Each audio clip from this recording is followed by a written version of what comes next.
Italy's entry into the war on the 11th of June 1940 posed a serious threat to Britain's position in the Mediterranean and in Egypt and Palestine. It also jeopardized her oil supplies in the Middle East and her vital line of communication with India and the Far East through the Suez Canal. The Italian Air Force had 330 frontline aircraft in Libya, 150 in East Africa, and some 1,200 in Italy itself.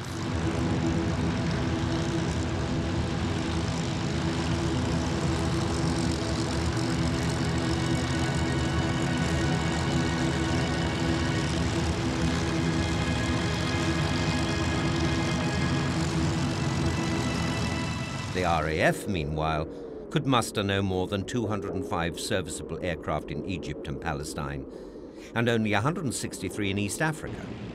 What's more, most of these were obsolete types.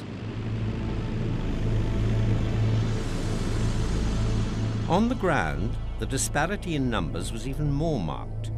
Commander of the Middle East forces, General Wavell, had only 63,000 troops opposing 250,000 Italian and native troops in Libya.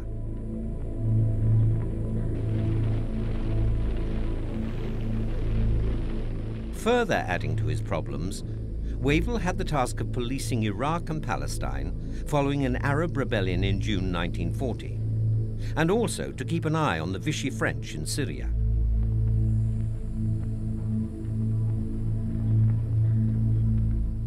In Abyssinia, a further 300,000 Italian and native troops opposed a force of little more than 10,000 British troops, who were based in scattered garrisons in the Sudan, British Somalia, and Kenya. The picture looked very bleak for Wavell and his men.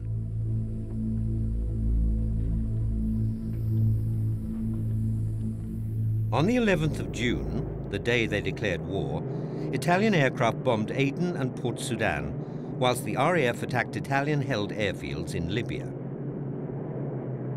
British troops crossed from Egypt into Libya and ambushed an Italian truck convoy. These were the opening shots of the war in the desert. On the 4th of July, the Italians attacked and captured the British posts on the Sudan borders with Eritrea and Abyssinia. A month later, they invaded British Somaliland. At the same time, a revolt by Abyssinians loyal to the Emperor Haile Selassie also got underway. On the 22nd of August, Churchill ordered a heavily escorted convoy carrying 150 tanks and reinforcements to the Middle East. The Italian invasion of Egypt began on the 13th of September. The British Western Desert Force immediately began a withdrawal. Its orders were to fight a delaying action back as far as Mersa Matruh, then stand and fight there. By the end of September, however, this drive into Egypt came to a halt. Mussolini, aware that the reinforced British now outnumbered his tanks in Egypt, decided to turn his attentions to Greece, which he invaded in late October. Shortly after the invasion, the Greeks mounted a counterattack which sent the Italians reeling back into Albania. Wavell now considered his own plans of counterattacking, with the objective being the Italian divisions in Egypt. However, whilst considering this new objective, Wavell had to consider the possibility of the threat from the Italians in East Africa, and also the fact that he might, at short notice, be ordered to send part of his force to counter any threat in Greece. The Italians, although strong in numbers, had one major weakness, which Wavell had spotted. Their troops and artillery were spread in separate camps over a wide area. Consequently, they were too far apart from each other to pose a threat as a whole.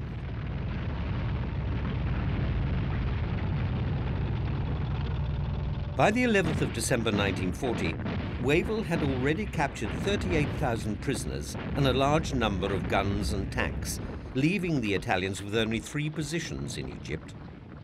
By the 20th of December, there were no Italians left on Egyptian soil. The counter-offensive began in earnest. On the 5th of January 1941, Australian forces captured Bardia in Libya. Another 38,000 Italians were taken prisoner at a cost of only 500 Allied casualties. Later that month, the port of Tobruk was captured. 25,000 more prisoners were taken, along with a further 200 guns and 87 tanks. The British government now ordered Wavell to press on and capture Benghazi. The 6th Australian Division was sent north of the Jebel Akhdar in Cyrenaica. The 7th Armoured Division were deployed in an outflanking movement south of Benghazi to trap the Italians as they tried to break out. The Allies entered Benghazi on the 6th of February. This was the first real victory for the British on land. The resulting euphoria, however, was short-lived.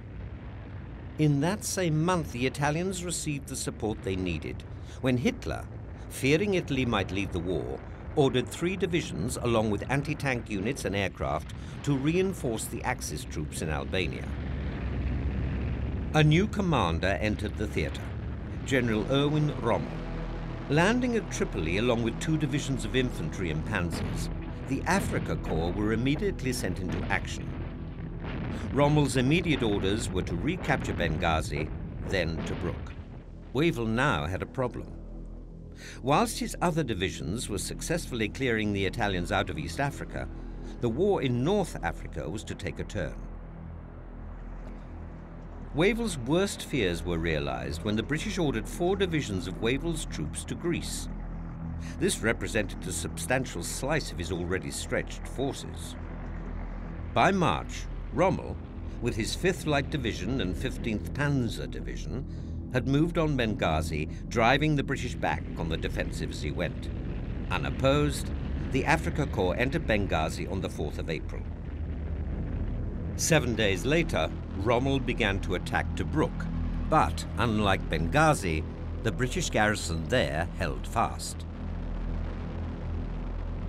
Despite failing to take Tobruk, Rommel's entry into the campaign had been little short of sensational. Numerically inferior to his enemies, he had driven the British back to where they had been 5 months previously, behind the lines in Egypt.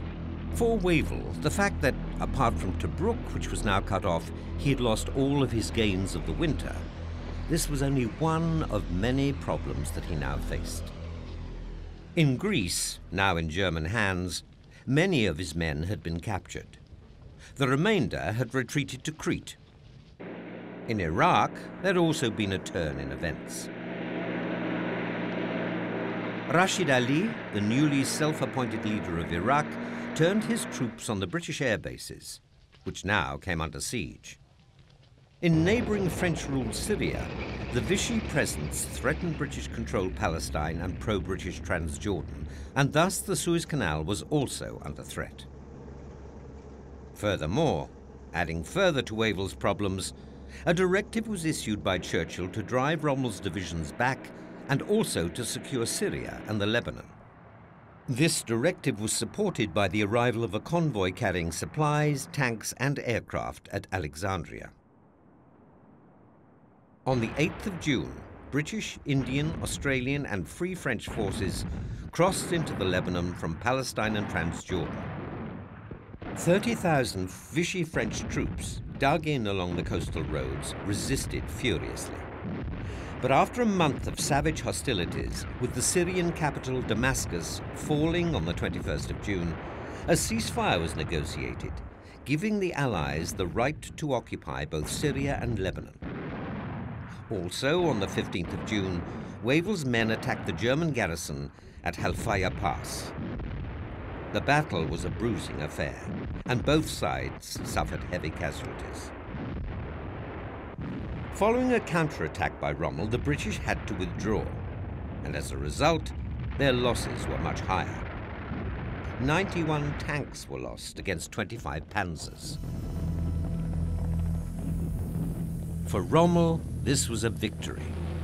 But Tobruk was still holding out, denying the Germans the much-needed port to bring in reinforcements. For Wavell, it was the end of his desert campaign. He was sent to India to exchange jobs with his replacement, General Auchinleck. There now followed a 5-month lull in the war.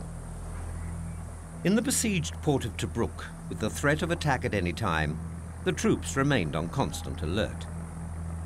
In September, they survived a mass attack by 100 dive bombers of the Luftwaffe.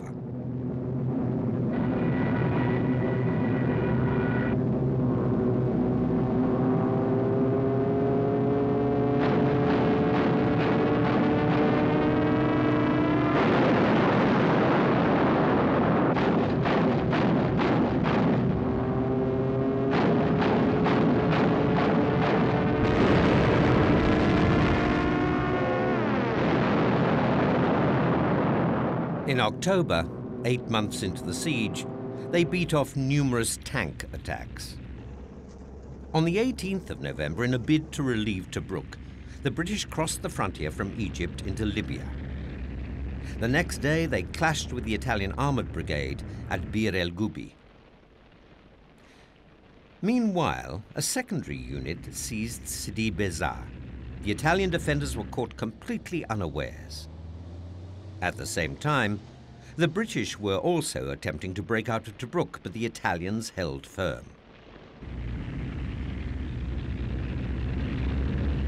Rommel, now alerted to the offensive, sent in his panzers. There followed the first large-scale tank battle of the Desert War. Rommel's Afrika Corps then attacked the British 7th Armoured Division at Sidi Bezar. Hopelessly outnumbered, the 7th was almost wiped out, reducing them to only 10 serviceable tanks. But for the British, this was only the start of a much worse scenario to come. In some of the fiercest fighting of the whole Desert War, a panzer division found its way blocked by the 5th South African Infantry Brigade. They refused to give ground to the panzers and died where they stood. One British tank commander later described the scene. It was a frightening and awesome spectacle. The dead and the dying strewn over the battlefield in trucks and Bren carriers, in trenches and toppled over in death. Trucks, guns and ammunition were smouldering or burning. Tanks of all kinds, British, German and Italian, littered the whole area.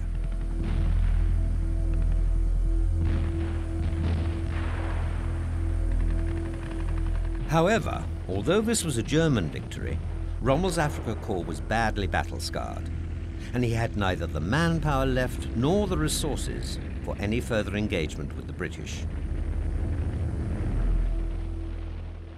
The Allies relieved Tobruk on the 10th of December. Rommel's campaign had not gone well. He had received no reinforcements whatsoever, not even a single tank to replace his losses.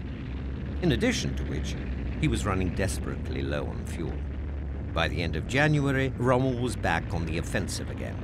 However, by the time his panzers reached Gazala, only 50 kilometers from Tobruk, they were virtually out of fuel and certainly not strong enough to take on the British 8th Army. It wasn't until the 26th of May that Rommel was once again on the move. His aim? To punch his way through the Gazala line of defense. By June, he was gathering momentum and was bringing up his reserves for the assault on Tobruk. Auchinleck launched a counterattack. It went disastrously wrong. On the 11th of June, Rommel trapped a great deal of the British armour at Knightsbridge, and by the 13th had destroyed it. By the 14th, Rommel was within 15 kilometres of Tobruk. The Allied defences held, but the British could not keep Rommel at bay for long. On the 16th, the British withdrew, and by the 18th, Tobruk was completely cut off. Rommel launched his assault on the city. On the 21st, Tobruk finally fell to Rommel and the British began a desperate withdrawal. Churchill later referred to this day as one of the heaviest blows I can recall during the war. Rommel had achieved his prime objective, but not only did he have control of the port, he had also captured thousands of gallons of fuel, tons of supplies and rations, and over 2,000 vehicles. 2 days later, a resupplied and re-equipped Rommel was on the move once more, this time crossing the border into Egypt. The British had pulled back to Mersa-Matruh, which Rommel took on the 27th of June.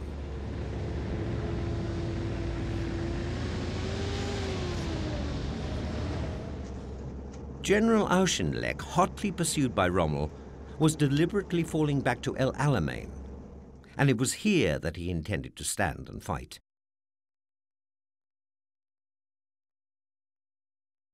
His tired and much depleted army began the task of digging themselves in. The Allied front consisted of a series of belts of minefields with strong points, along with machine gun and anti-tank emplacements. Here, the men waited for Rommel and his Afrika Korps. The position looked bleak, but this was about to change. Help was on its way. Winston Churchill visited the scene in one of his morale-boosting tours. He brought with him hope and inspiration for the men. He also brought good news. Reinforcements and fresh supplies were only days away. Churchill spent 5 days visiting as many men of the army and the RAF as possible. He explained the task ahead and its importance. He also brought with him 2 new generals, General Alexander and General Montgomery. Alexander was one of the last men off the beaches at Dunkirk, and it was his small army which held off the Japanese throughout the length of Burma. He was to take overall command, whilst Montgomery was to assume command over the 8th Army. An expansion of the 8th Army began. Into Middle East ports came reinforcements from Britain, India, and South Africa. 2 divisions had left Britain in May, along with a new supply of tanks, the first American Sherman tanks, courtesy of President Roosevelt. Long-range planning by the Allies was now beginning to reap its rewards.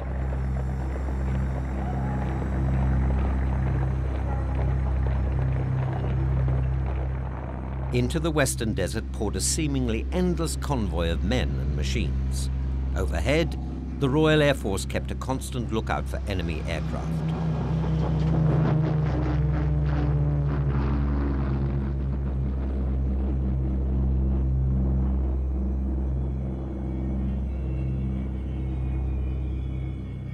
Rommel was also bringing in new tanks and fresh reinforcements. General Montgomery's 8th Army was being supported in the desert by the RAF under Air Vice Marshal Cunningham. At the request of Montgomery, there was no divided command. They worked and planned together. Monty, as the men called him, was a firm believer in making sure that every man in his command knew what was going on and what was expected of him in the months to come. He saw to it that the plan of battle was passed down through the ranks and shown and explained to every man in the chain, from general to private soldier. Not for the first time, Rommel was facing problems. He had been suffering ill health and had to return to Germany for treatment. Furthermore, extra supplies which he had been begging for failed to materialize.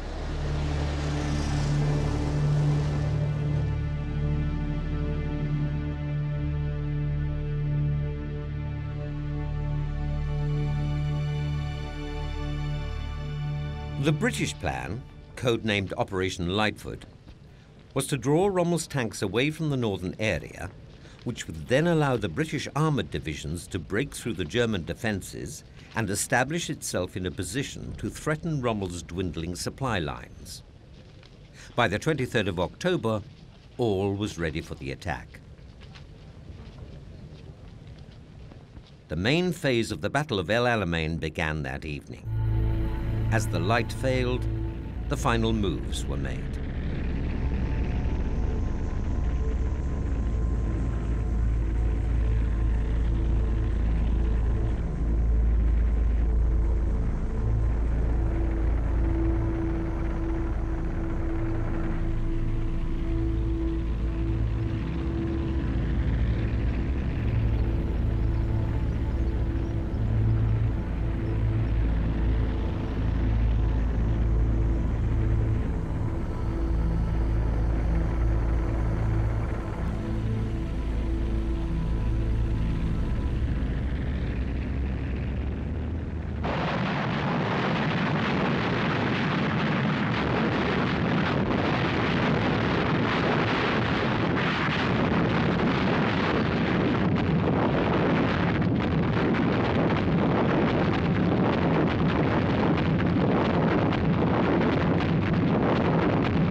By early morning on the 24th of October, the first objectives had been achieved.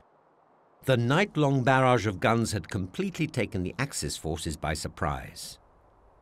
Fighting amongst the infantry, however, had been severe and losses were high on both sides. Meanwhile, the RAF continued to attack the German defences, clearing a path for the infantry to move up. This was a model combined operation. Infantry, tanks and air force all working as one unit.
The RAF flew sortie after sortie, keeping the German fighters and dive bombers at bay. The skies became a place of deadly peril. But it wasn't only in the air that the Luftwaffe suffered heavy losses. Those machines that didn't get airborne in time was systematically destroyed on the ground.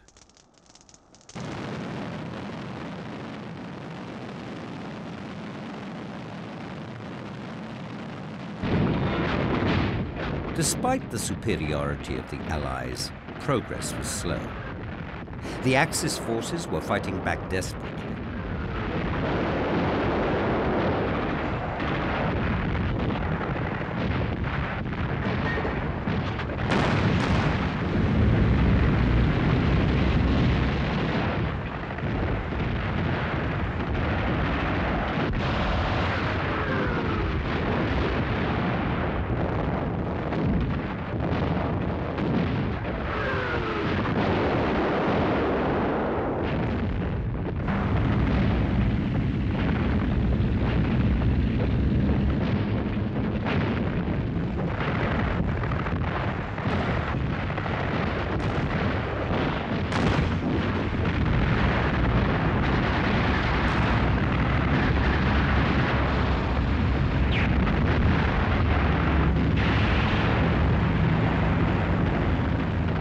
In the north, progress was difficult, as the infantry had to work their way through deep enemy minefields, holding up the 1st Armoured Division in the partially opened lane behind them.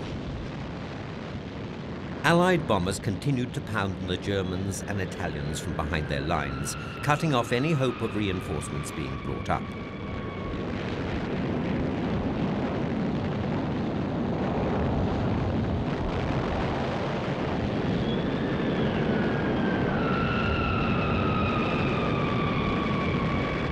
General George Stummer, Rommel's deputy in charge whilst he was in Germany, was killed on the 25th of October.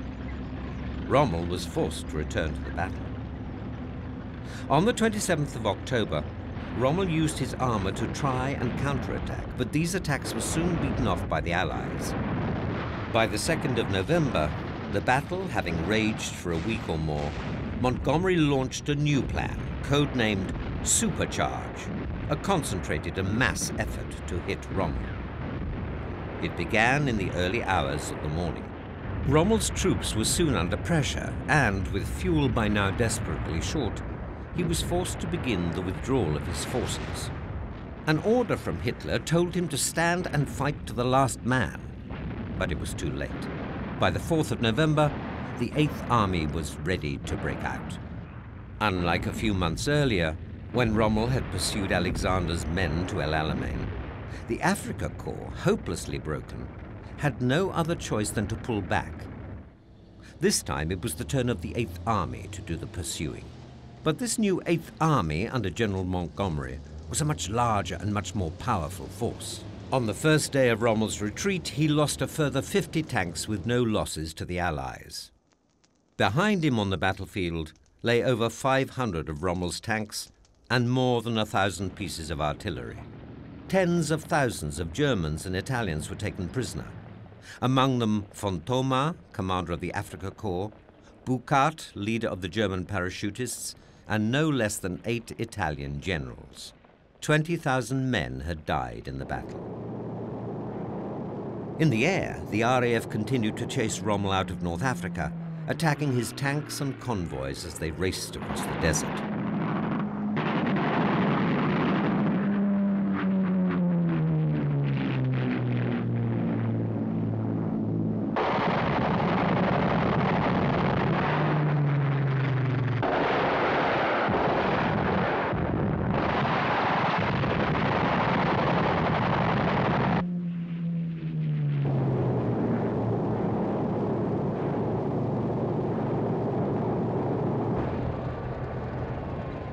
On the ground, Rommel's flimsy rearguard was crushed in the wake of the advancing Allies.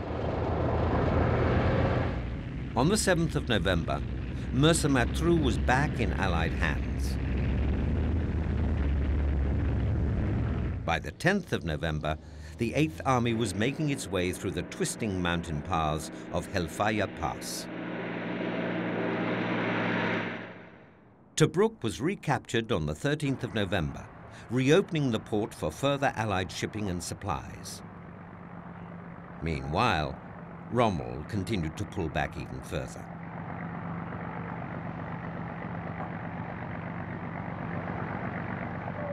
On the 20th of November, Allied troops were once again reoccupying the port of Benghazi. Montgomery's supercharge was gathering momentum. At El Agila, Rommel's forces halted. Hitler and Mussolini had ordered that he should launch a counteroffensive from here.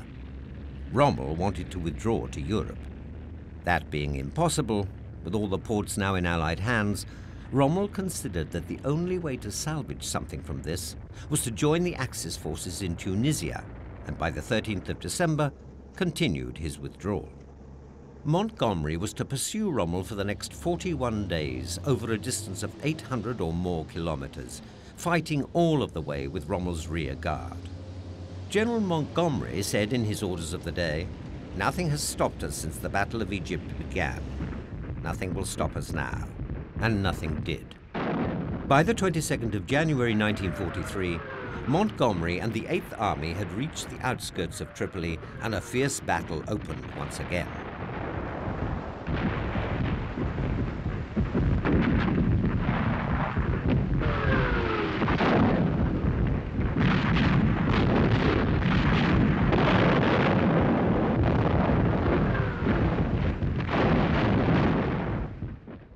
The Allies entered Tripoli on the 23rd of January, and the town was surrendered to Montgomery. Country by country, they had systematically destroyed the whole of the Italian Empire. You have altered the face of the war in a most remarkable way. What it has meant in the skill and organization of movement and maneuver, what it has meant in the tireless endurance and self-denial of the troops, and in the fearless leadership displayed in action, can be appreciated only by those who are actually on the spot. But I must tell you that the fame of the Desert Army has spread throughout the world. Churchill and Roosevelt had been finalizing plans for Operation Torch, the invasion of North Africa.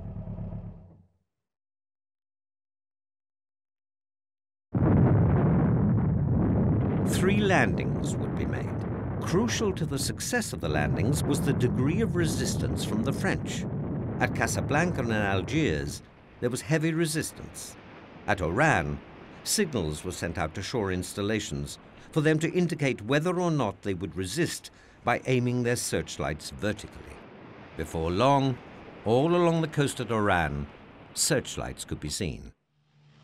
Next morning, RAF fighters took off from Gibraltar to Algiers. By 7 a.m., the beaches at Algiers were cleared. British and American troops of the Eastern Task Force had landed to the east and west of the city and secured all main positions and vantage points.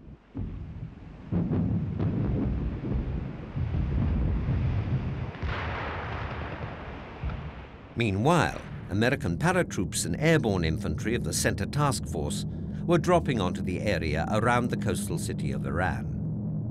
They had flown from Britain some 2,400 kilometers away to secure the airfields, whilst other amphibious troops were about to attack the beaches.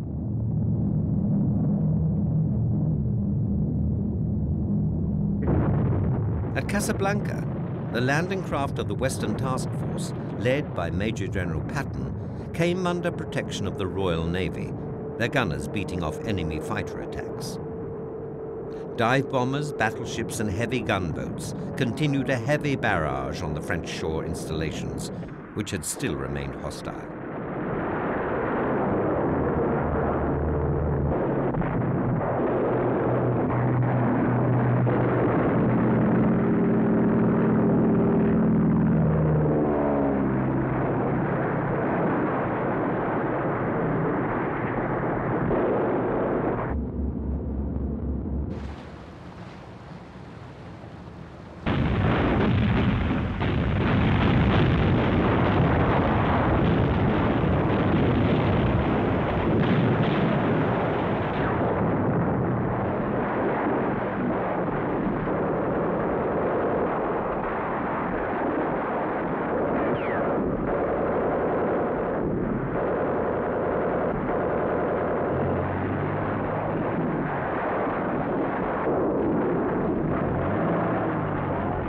Before long, having taken the beaches, the Allies had penetrated the city itself and French resistance came to an end.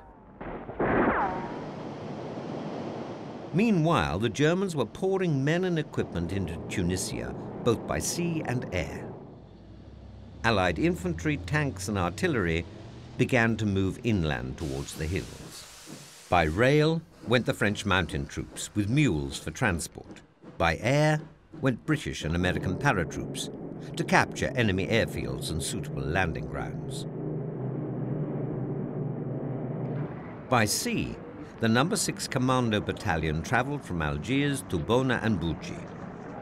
At Bona, some 100 kilometers from the Tunisian border, paratroops had already secured an airfield, which repeatedly came under heavy attack from the Luftwaffe.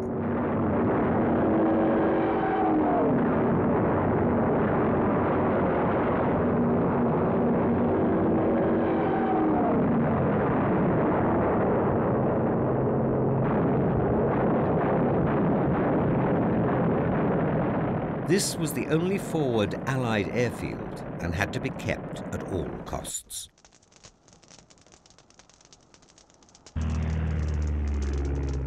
By mid-November, over 1,000 German soldiers a day were arriving at the port of Tunis. Hitler was determined that Tunisia should be held. On the 18th of November, Allied troops crossed the frontier into Tunisia.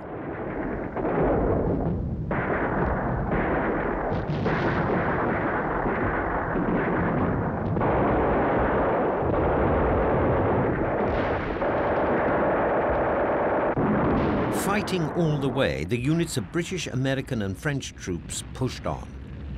Time was short. Any delay meant extra days, allowing extra German troops to be brought in. By the 22nd of November, they had reached the town of Béjar, approximately 100 kilometers from Tunis.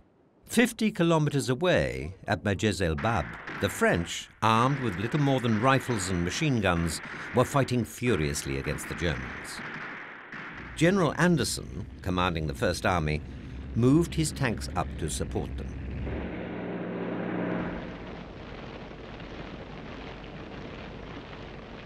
Together, they forced the Germans out of this strategic strongpoint, and the advance on Tunis and Bizerte continued. However, the steppe took the Allies into the plains, which meant that they were much more vulnerable and exposed to attacks from the Luftwaffe.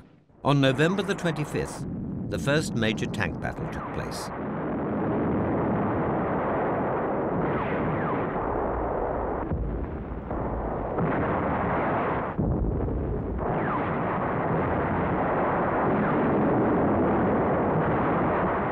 "15 German tanks were destroyed in the battle. The remainder pulled back. All was not well for the Allies, however. Supplies were being cut by the Luftwaffe, and supplies were running low.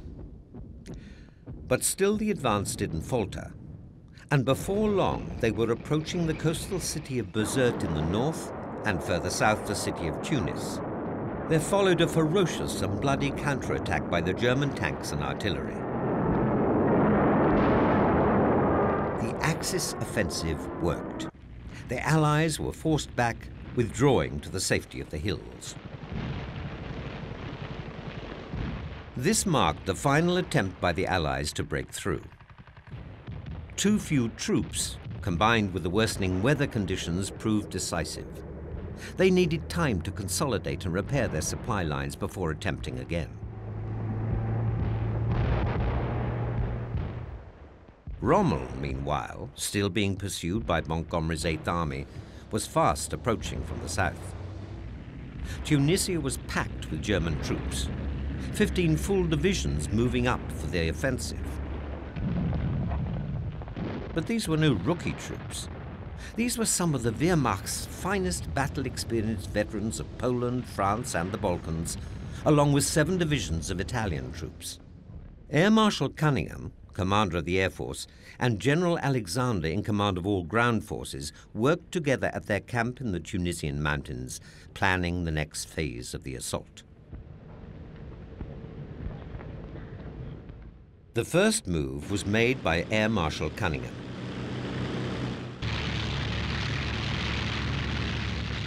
A continuous 24-hour assault was mounted from the air.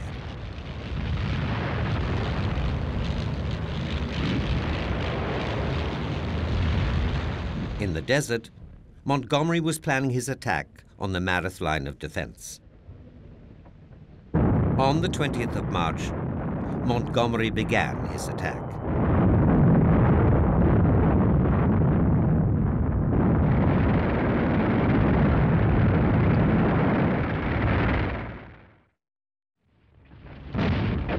By the following morning, only 4 tanks had managed to break through, but this was enough to form a bridgehead, and the British infantry fought long and hard to keep that bridgehead intact. The Germans, fearing another defeat like El Alamein, pulled their armor back from other areas and threw it into the battle.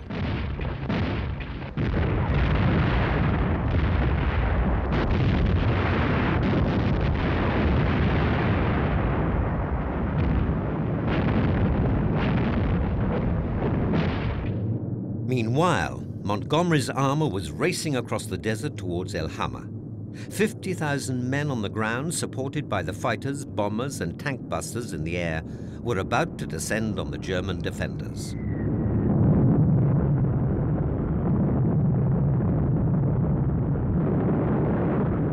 Possibly fortunately for Rommel, ill health once again necessitated his return to Germany. He was never to return. His place was taken by von Arnim.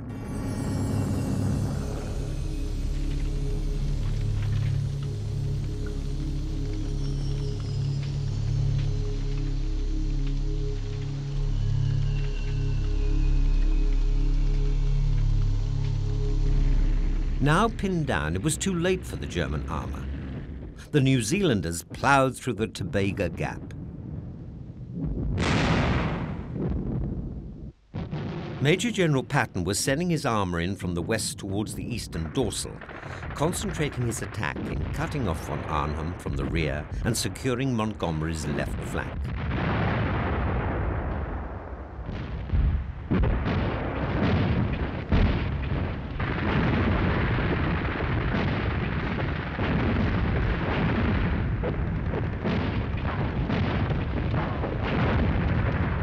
By the end of March, small pockets of men from Patton's No. 2 Corps met up with the advance parties from Montgomery's battle-weary 8th Army. 50 kilometers south of Tunis, with von Arnim closing up from the rear, the French fought a long, hard battle. The noose was beginning to tighten on the Axis forces.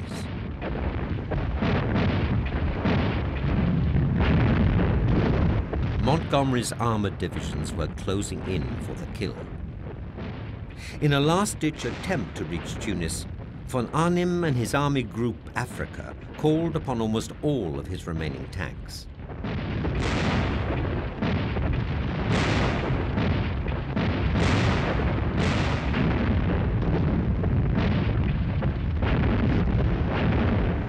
In 3 days of fighting, Montgomery's purpose was accomplished. Von Arnim's tanks and artillery, having been drawn into the battle, had been destroyed. The Afrika Corps had been all but wiped out. In the hills overlooking Tunis, the First Army fought a long and hard battle.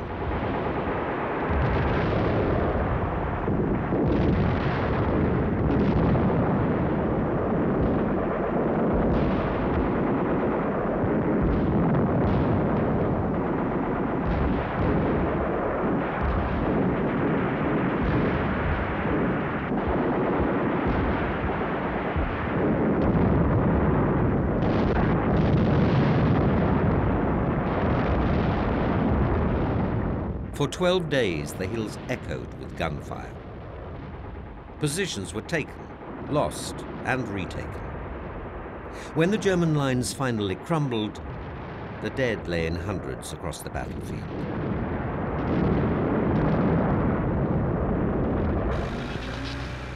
As the Allied infantry advanced, engineers and pioneer corps built roads across the mountain ranges.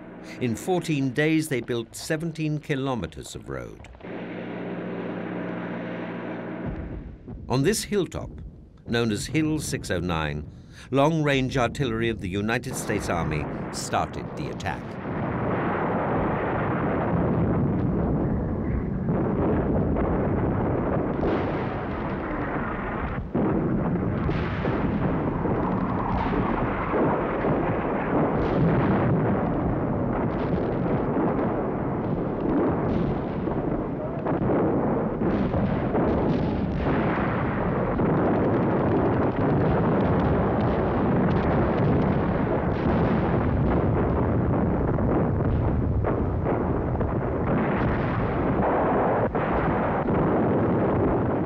By the time they finally reached the top, many Allied soldiers had been killed. But with this and subsequently others that followed, one by one, the German strongholds in the mountains around Tunis were falling.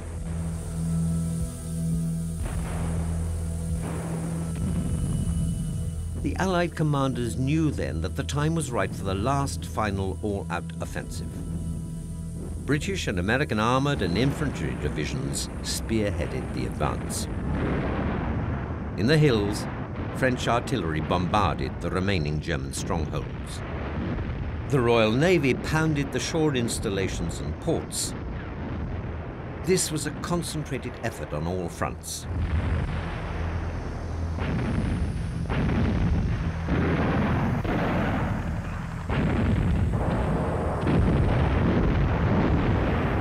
Hitler's and Mussolini's forces were being dealt a taste of their own medicine. Blitzkrieg.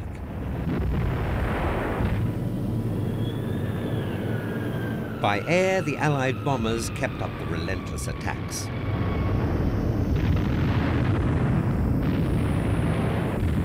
On the ground, the advancing Allies smashed their way through. The Axis forces were forced to withdraw.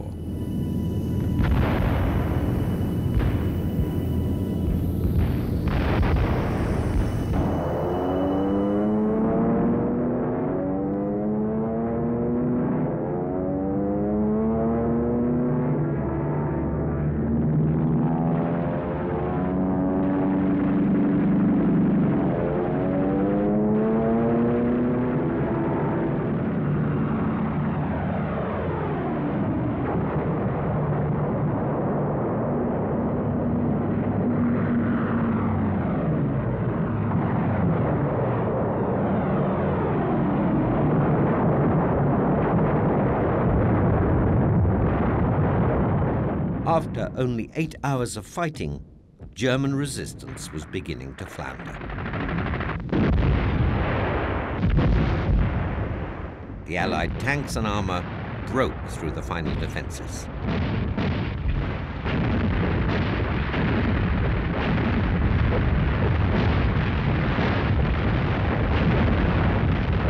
By mid-afternoon on the 7th of May, the Axis forces began to surrender around Tunis. At first, the soldiers trickled out in small groups, but before long, the trickle turned into a flood as the German and Italian soldiers threw down their arms and surrendered in their thousands. In Bizerta, it was the same story. 275,000 men were taken prisoner as North Africa fell. There had been no chance of a Dunkirk-type evacuation for these men. The Royal Navy had been waiting to strike at any mass evacuation attempt by the German Navy. The orders of the day had read, "Sink, burn, destroy, let nothing pass." The Allied air forces had kept the Luftwaffe at bay, deterring any attempt to land transport aircraft to airlift the men out. Of those troops that managed to commandeer small boats to take them to Sicily, only 700 managed to escape the net cast by the Royal Navy and Allied Air Force. Von Arnim and his commanders had followed Hitler's orders, fighting to the last bullet, but surrendering. Army Group Afrika was no more. The Axis forces, overwhelmed in terms of sheer numbers, had exhausted their supply and reserves of petrol and ammunition. Lieutenant General Hans Kramer, heading the remnants of the Afrika Korps, had fought on bravely, but having fired their last salvo and final rounds of ammunition, Kramer had signaled German High Command.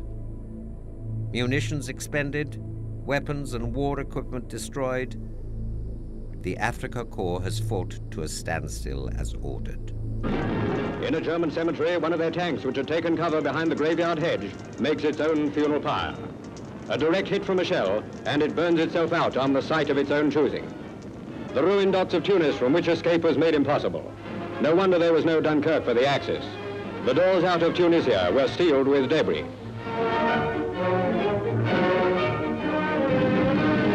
For the moment, Tunis is expecting an outbreak of street fighting. Slit trenches have been hastily dug in the streets. In buildings, behind barricades, groups of Germans are still in hiding. Cornered men can fight desperately, so tanks and vehicles feel their way in as the Allied occupation begins.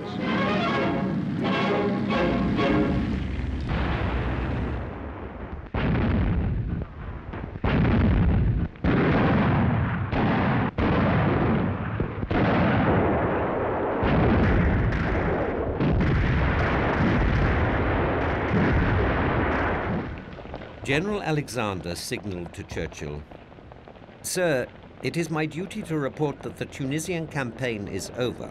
All resistance has ceased. We are the masters of the North African shores." The Axis forces had put up a fierce resistance until the very last, in a situation which they knew could have but one end. The North African victory was a prototype for future Allied joint operations. Strategically, it provided a springboard for further Mediterranean operations, including invaluable sites for air bases. British losses in North Africa from the beginning of the war amounted to 220,000 in all. The French lost 20,000, and the Americans suffered some 18,500 casualties. Axis losses in casualties and prisoners in the North African campaigns amounted to 620,000 soldiers, 1/3 of them Germans. Moreover, Hitler's grasp on North Africa was ended.